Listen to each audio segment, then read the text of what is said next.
Hi guys, அனைவருக்கும் வணக்கம். நான் உங்கள் தாமரை. ஒரு பெண்ணின் கதை. இத்தொடர் ஆண்கள் பெண்கள் இருவருக்கான தொடர். விஜய்க்கு முதல் இரவு.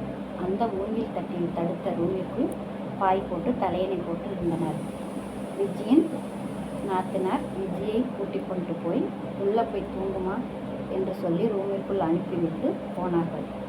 அந்த ரூமில் ஒரு டம்ளர் பால் கூட வைக்கவில்லை, ஒரு வெத்தலைப்பாக்கு கூட வைக்கவில்லை. விஜி உள்ளே போனாள். மாப்பிள்ளை ஒரு தலகணியில் ஓரமாக தூங்கிக் கொண்டிருந்தார். விஜி இன்னொரு தலையணியை எடுத்துக்கொண்டு இன்னொரு ஓரத்தில் போய் படுத்தார். ரூமிற்குள் வந்து ஒரு நிமிஷத்தில் வெளியில் இருந்தவர்கள் எல்லா லைட்டையும் அமர்த்திவிட்டு ரூம் லைட்டையும் சேர்த்து அமர்த்தி தூங்கச் சென்றனர். முதல் இரவு. என்ன என்று தெரியாத வயசு விஜிக்கு.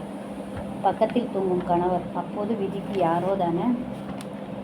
யாரோ ஒருவருடன் அந்த இருட்டு அறையில். விஜிக்கு பயத்தில் கவலையில் தூக்கம் பறிப்போனது. அந்த இருட்டைப் போலவே விஜியின் வாழ்வும் இருண்டு போனது. விஜியோ மாப்பிள்ளையோ ஒரு வார்த்தை கூட பேசவில்லை, பேச சந்தர்ப்பம் அளிக்கவில்லை. மறுநாள் விடிந்தது. காலையில் மாப்பிள்ளையின் அக்கா வந்து விஜயை எழுப்பினார். விஜயை கூட்டி கொண்டு போய் குளிக்க சொன்னார்கள்.